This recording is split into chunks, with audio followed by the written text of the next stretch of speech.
We often associate criminal acts with adulthood. If we think of juvenile delinquency, we either associate it with petty crimes or teenagers.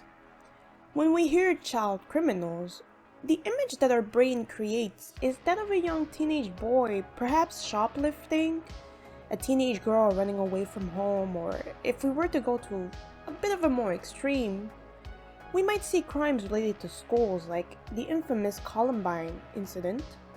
But it's not often that we see young kids commit some of the most depraved crimes we usually leave for their much older counterparts.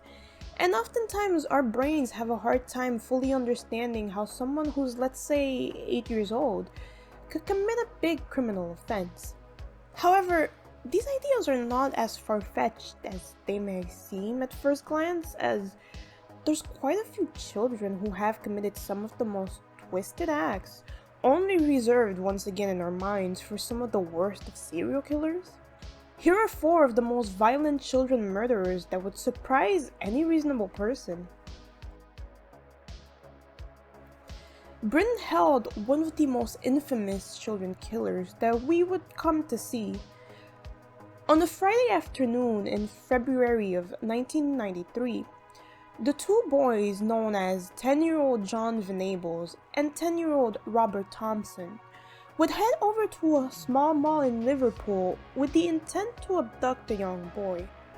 Initially, they tried to target a child who would soon be caught up by his mom, so they would try again, this time successfully. The target in sight would soon be found out to be the 2-year-old James Bulger, as he would be seen on the cameras inside of the mall, being led away from his mother by these 2 young boys.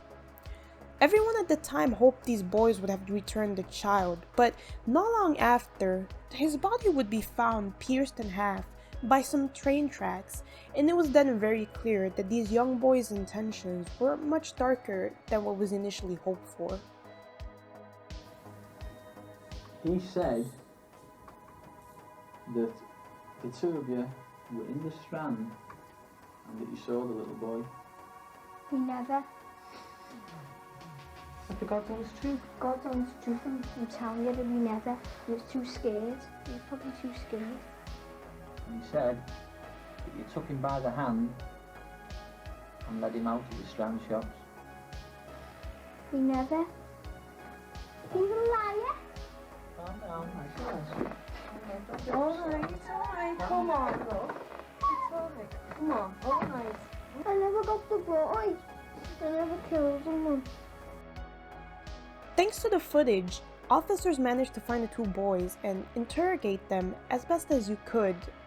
Again, interrogate a couple of 10-year-olds until they not only admitted to the actual murder, but also gave the officers a little bit more insight as to what had actually happened that day. Though the full story only came much later on once they spoke to some psychiatrists under secrecy about the full events. James had been led away from his mother by the boys, and they would then proceed to hit the boys with bricks on the streets.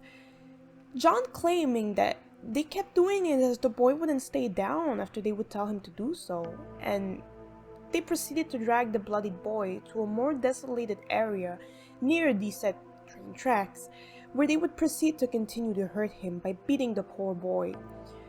It was claimed that they had even followed the kid at some point, before they ultimately dragged him on the train tracks where an oncoming train would ultimately end this toddler's life. England would be shocked at the events, and the massive outcries for them to be trialed as adults would ensue, but the boys would be taken away instead to an institution meant to rehabilitate them, which would spark even more controversy among the English population. Today, Robert Thompson has been said to have been freed and is living a new life with a new identity, while it seems that John seems to have been in and out of jail through multiple charges of possession of CP. He too lives with a new identity, and it's also said that it is a crime to try and find the new identity, or even Googling, sending images of the said 2 boys who are now adults, and pretty much anything of the sort can land you criminal offenses in England. Yet another reason I don't want children. At age 12, Anissa and Morgan took their friend Peyton out to the woods to play hide and seek.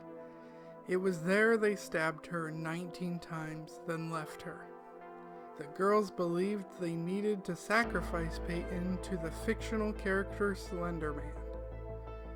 Peyton managed to crawl herself to a road where a bicyclist found her, called 911, and they took her to the hospital. The creator of Slender Man, Eric Knudsen, stated that he was saddened by this, and the creepypasta community held a 24-hour live stream to raise money for Peyton.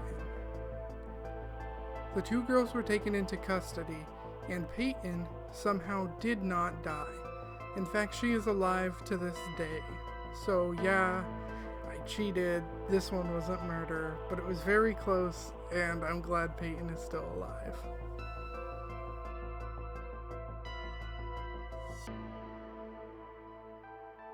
Yet another case from the lovely country of England, sadly. Mary Flora Bell had been a young girl living in Scotwood, Newcastle, in 1968. She was about 10 to 11 years old when she would be charged with the murder of young Martin Brown, who was 4 at the time, and Brian Howe, who was 3. Mary had had a troubled life, as her mother was a known sex worker in the town, and so she had suffered abuse at the hand of both her and her clients. Mary never knew her biological father, as her mother was only 17 at the time that she was born. On May 25th of 1968, a day before her 11th birthday, she would strangle Martin Brown, who she had managed to lure into an abandoned home.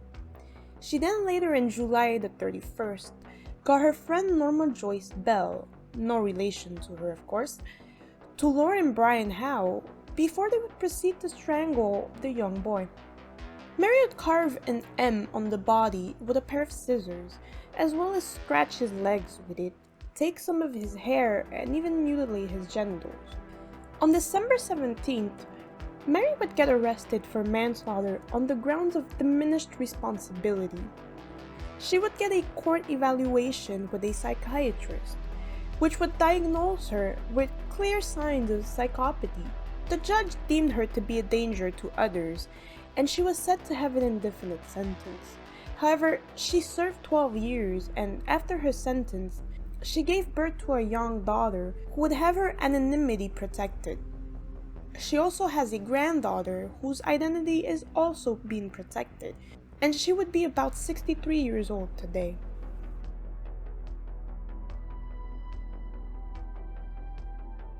Jasmine and her boyfriend killed her parents and brother in April 2006.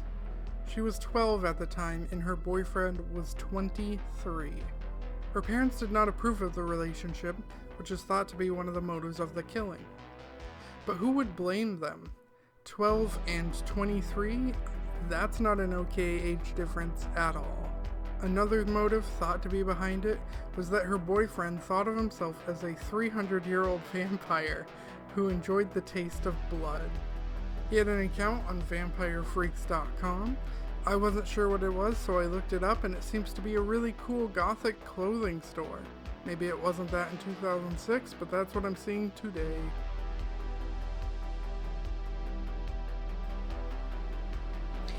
So this has been my video for this week. Again, I hope you guys enjoyed it as always. A massive thank you to @XeroStudios for the video today. I'll have also a video up on his channel, if not as this one is up, relatively soon. So definitely check his channel out, and just in general, he does really cool content. I've been following him for a bit now, so I can vouch for his content. He makes pretty cool stuff, so definitely check him out if you guys are interested, and if you enjoyed the video, this video specifically. Other than that, I currently made a podcast channel with one of my friends, Nick. Brand new, just started about less than a week or so. So if you guys like any kind of commentary style, we're currently doing more trendy topics. So we just covered EDP 445 and James Charles a little bit. So if you're into any kind of more trendy kind of topics, check out the podcast channel. It will also be in the description below. Also, side note to that, I'm rambling a little bit, but if you guys enjoy my editing, you're gonna see a lot of that in the podcast channel that we pretty much made. I pretty much edit the podcast, so a lot of the style of editing that I use is in those videos, just with a little bit of a difference because, you know, one is horror, one is trendy topics. So if you like my editing, definitely check that out. You're probably gonna see a lot of it. But yeah, everything else down in the description, all the links to the songs I use, all the stuff, footage that I use in my clips, in my videos, all of the socials where you can find me in general as well, my artwork, whatever, everything's gonna be in the description, like always. It's been a little weird. I haven't been posting as much. I feel a lot more camera shy lately. Hopefully it passes. Massive thank you to everybody who's subscribed, who's followed me so far, who supports. It's pretty cool to see. Yeah, and just a massive thank you in general. Until then, I will be pretty much seeing you guys in the next one.